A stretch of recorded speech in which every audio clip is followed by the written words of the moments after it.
వచ్చే సంవత్సరం నుంచి పాదయాత్ర చేస్తా. ఎవరు?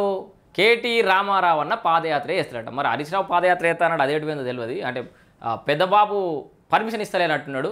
ఇది కూడా మీడియా ప్రతినిధులతో మాజీ మంత్రి కేటీఆర్ అధికారం మాత్రమే కోల్పోయాం, ప్రజల్లో అభిమానం కాదని వ్యాఖ్య. సో వాళ్ళ వ్యాఖ్యలు వాళ్ళు చేయొచ్చు. ప్రధాన ప్రతిపక్ష పార్టీ నాయకులుగా, వర్కింగ్ ప్రెసిడెంట్గా ఆయనకు అన్ని సర్వ హక్కులునే కొట్లాడడానికి, పాదయాత్రలు చేయడానికి హక్కు ఉంది, అన్ని చేయడానికి అయితే హక్కు ఉంది. సో ఒకసారి చూసే ప్రయత్నం చేద్దాం.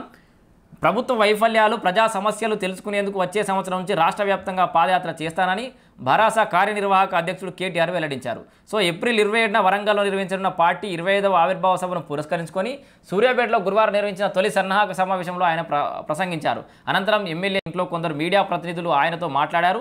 ప్రజా సమస్యలపై భవిష్యత్తులో పాదయాత్ర చేసే అవకాశం ఉందా అని ప్రశ్నించగా కేటీఆర్ ఈ మేరకు ప్రశ్నించారు. ఇది అవకాశం ఉందా అని అడగడం కాదు, అడిగిపిస్తాడు. దుకాణం ఏంటంటే ఇక్కడ మీరు ఒక విషయాన్ని గమనించిరా, కొన్ని రోజుల క్రింద హరీష్ రావు కేసీఆర్ ఒక కార్లోకి వెళ్ళి దిగిరు, ఫామ్ హౌస్ కాడ ఒక వీడియో వచ్చింది, ఆడ ఏదో సన్నాహక సమావేశం నడిచింది, అన్నీ తెలుసు కదా అసెంబ్లీకి ముందే. సో అప్పుడు హరీష్ రావు ఒక విషయాన్ని వెల్లడించిండు, పాదయాత్ర చేస్తా, ప్రాజెక్టుల చుట్టూ తెలంగాణ వ్యాప్తంగా రైతుల సమస్యల మీద పాదయాత్ర చేస్తానని అనౌన్స్ చేసాడు. అది మొదలు కాలేదు, అది ఆయనకు పర్మిషన్ ఇవ్వలేదు. ఎందుకంటే ఇప్పుడున్న ఈ పొలిటికల్ స్పేస్ ఏదైతే ఉందో దాన్ని యూటిలైజ్ చేసుకుందాము, ఎందుకంటే బీఆర్ఎస్ పతనావస్థకు పోతుంది, ఈ టైంలో నేను బాగా వెలగాలి, ఈ గ్యాప్ని యూటిలైజ్ చేసుకుందామని హరీష్ రావు అనుకున్నాడు. కానీ కేటీఆర్ అది పసిగట్టి మళ్ళీ వాళ్ళ నాయనతో లొల్లి పెట్టి మొత్తానికి హరీష్ రావు పాదయాత్రను బ్రేక్ చేసిపించి కొన్ని రోజులు గ్యాప్ ఇచ్చిన తర్వాత ఇప్పుడు మళ్ళీ ఈయన పాదయాత్రను అనౌన్స్ చేసిండు. సో కేటీఆర్ ఖచ్చితంగా పాదయాత్ర ఎత్తాడు, అలా డౌట్ లేదు. హరీష్ రావును మళ్ళీ ఓవర్టేక్ చేసే ప్రయత్నం అయితే ఖచ్చితంగా జరుగుతుంది. హరీష్ రావు అవన్నీ తెలుసు, మనం కొత్తగా చెప్పాల్సిన అవసరం లేదు. మిగతాది 13లో ఉంది. సో పాదయాత్రలో ఏమేం చేస్తాడో కూడా చూద్దాం. కేటీ రామారావు అన్న పాదయాత్రలో మరి ఏమేమి అంశాలు లేవనెత్తాడు. ఇదిగో సన్నాహక సమావేశం. అంతకుముందు కార్యకర్తల సమావేశంలో మాట్లాడుతూ రాబోయేది భరాసా పోరాట నామ సంవత్సరం అని. వీళ్ళు సంవత్సరాల పేర్లు మారుతారు, పార్టీల పేర్లు. బంజారా రాష్ట్ర సమితి, బడుగుల రాష్ట్ర సమితి, భారత రాష్ట్ర సమితి, ఇంకా మతగా చెప్పారు. రకరకాల పేర్లు ఉన్నాయి, మర్చిపోయిన వాళ్ళు అన్ని పేర్లు పెట్టారు బీఆర్ఎస్కి. రాబోయేది భరాసా పోరాట నామ సంవత్సరం అని చెప్పారు. పార్టీ అధికారం కోల్పోయిందని, ప్రజల్లో అభిమానం కాదని పేర్కొన్నారు. 15 నెలల కాంగ్రెస్ పాలనపై ప్రజల్లో తీవ్ర వ్యతిరేకత వచ్చిందని, ఎన్నికలు ఎప్పుడొచ్చినా భరాసా అధికారంలోకి రావడం ఖాయమని పునరుద్ఘాటించారు. ఇక్కడ నేను ఒక ప్రశ్న అడగదలుచుకున్నా. ఎన్నికలు ఎప్పుడొచ్చినా అధికారంలో మేమే, ఎన్నికలు ఎప్పుడొచ్చినా మాదే అధికారం అని ఎప్పటి నుంచి అంటారు? ఎన్నికలలో ఓడిపోయినప్పటి నుంచి అంటారు. మరి ఆ తర్వాత కొన్ని ఎన్నికలు వచ్చినాయి, మరి ఆ ఎన్నికలలో ఎందుకు పోటీ చేయాలి? మొన్న గ్రాడ్యుయేట్ ఎమ్మెల్సీ ఎన్నికలలో ఎందుకు క్యాండిడేట్ పెట్టలే? రేపు పొద్దుగా స్థానిక సంస్థలలో ఎన్ని గెలుస్తారు? సో అంటే నేను ఏమంటున్నా అంటే ఇప్పుడు ఎవరినో విమర్శించడం, ఎవరినో పోవడం కాదు, జనరల్గా మీ కేపబిలిటీ మీరే చెప్తున్నారు. ఇప్పుడు ఎవరు అడగాలి మిమ్మల్ని, మేము ఎప్పుడు ఎన్నికలు వచ్చినా మేమే గెలుస్తాం, ఎప్పుడు ఎన్నికలు వచ్చినా మేమే గెలుస్తామంటారు, ఎన్నికలలో పోటీ చేయరు. ఎప్పుడు ప్రజా సమస్యలపై విజయవంతంగా పోరాటం చేస్తున్నారట. ఈ 24 ఏళ్లలో 14 ఏళ్ళు ఉద్యమ పార్టీగా, 10 ఏళ్ళు అధికార పార్టీగా, ప్రస్తుతం 15 నెలలు ప్రతిపక్షంగా ప్రజల సమస్యలపై విజయవంతంగా పోరాడుతున్న ఏకైక పార్టీ భారత రాష్ట్ర సమితి చరిత్ర సృష్టించింది. తెలంగాణ సాధించిన ఘనత అధినేత కేసీఆర్దే, అది అన్డౌటెడ్లీ అది ఆయనదే. రాష్ట్రంలో కేసీఆర్ ఆనవాళ్ళు లేకుండా చేయాలని చూడటం మూర్ఖత్వమే అవుతుంది. రాష్ట్రంలో తిరిగి భరాసా అధికారంలోకి రావాలని ప్రజలు ఆకాంక్షిస్తున్నారు. మళ్ళీ ముఖ్యమంత్రిగా కేసీఆర్ అధికారం చేపట్టడం ఖాయం. కాంగ్రెస్ పాలన పీడ వదలాలంటే గులాబీ జెండాతోనే సాధ్యం. ముఖ్యమంత్రిని, మంత్రులను నిద్రపోనివ్వకుండా ప్రజల పక్షాన పోరాడుతున్నాం. ముఖ్యమంత్రికి పర్సంటేజీలపై తప్ప పాలనపై ధ్యాస లేదు. అసెంబ్లీలో ముఖ్యమంత్రి రేవంత్ రెడ్డి యూట్యూబర్లను గుడ్డలు ఊడదీసి కొడతానడం సిగ్గుచేటు. పొలాలు ఎండిపోతున్నాయి.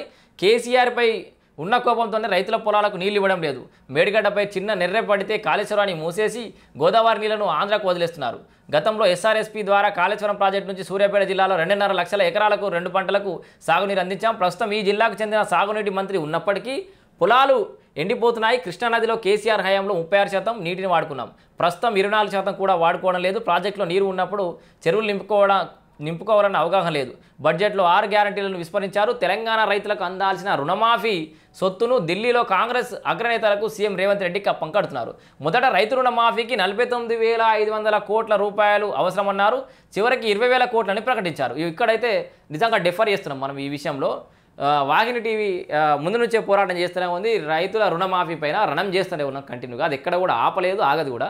అయితే ఈ రుణమాఫీకి సంబంధించి ఫస్ట్ 49,500 కోట్లు అవసరం అన్నారు. చివరికి మొన్న బడ్జెట్లో 20,000 కోట్లు మాత్రమే ప్రకటించారు. మరి వేడ సరిపోతాయి అంటే క్లియర్ ఇండికేషన్ ప్రభుత్వం ఏం చెప్పదలుచుకుంటుందంటే మేము గింత వరకే ఇస్తాం, ఇక గిదే మా దుకాణం, గిది ముచ్చట, మన ఆర్థిక పరిస్థితి గిది. మొన్న ఆల్రెడీ రాష్ట్ర ముఖ్యమంత్రి రేవంత్ రెడ్డి ఒక సభలో ఓపెన్గా రాష్ట్ర ఆర్థిక పరిస్థితి బడ్జెట్ మొత్తం చెప్పేసిండు. నెలకు మనం పెడుతున్న ఖర్చు 22,500 కోట్లు, దానిలోకి మనకు వస్తున్న ఇన్కమ్ అండ్ అప్పు కలిపిన 18,000 కోట్లు దాటుతలేవు. సో ప్రతి నెల 4,500 కోట్లు మనం మైనస్లోనే ఉంటున్నామని చెప్పేసి రేవంత్ రెడ్డి ఓపెన్ కుల్ల చెప్పేసిండు. ఇక ఎవరిని ఎటు పంచమంటావో, ఈ పైసలు ఏం చేయమంటావో చెప్పురా అంటుండు. సో 20,000 కోట్లు మాత్రమే అని ప్రకటించిండు. అయితే రుణమాఫీగా మనం డిసైడ్ చేసుకోవాలిగా, రుణమాఫీ ఇక గంతే సంగతులు అన్నట్టుగా. మిగిలిన సొత్తును రాహుల్ గాంధీ, ఖర్గే, సోనియా గాంధీ ఖాతాల్లో వేశారు. మాజీ మంత్రి జగదీష్ రెడ్డి ఏ తప్పు మాట్లాడకుండా సస్పెండ్ చేశారు. గౌరవ స్పీకర్కు కులాలను ఆపాదించడం సరికాదు, అసెంబ్లీని గాంధీ భవన్లో నడుపుతున్నారన్న మజ్లిస్ పార్టీ నాయకులపై చర్యలు తీసుకునే ధైర్యం రేవంత్కు లేదు. భాజపా నాయకులు కిషన్ రెడ్డి, బండి సంజయ్లు సీఎంను కంటికి రెప్పలా కాపాడుతున్నారని కూడా కేటీఆర్ ఆరోపించుడు. మొత్తంగా ఇక నీళ్ళ మీద రైతుల గురించి పోరాటం చేస్తాం. ఇక్కడ జరుగుతున్నటువంటి ఈ సమావేశం అయిపోయిన తర్వాత మన ఏమంటారు బహిరంగ సభ పెట్టిరుగా సూర్యాపేట జిల్లాలో, అక్కడ బహిరంగ సభ అయిపోయిన తర్వాత కేటీ రామారావు పాదయాత్ర చేస్తారట. ఇక పాదయాత్ర ఏ రకంగా ఉండబోతుంది అనేది మనం చూడాలి.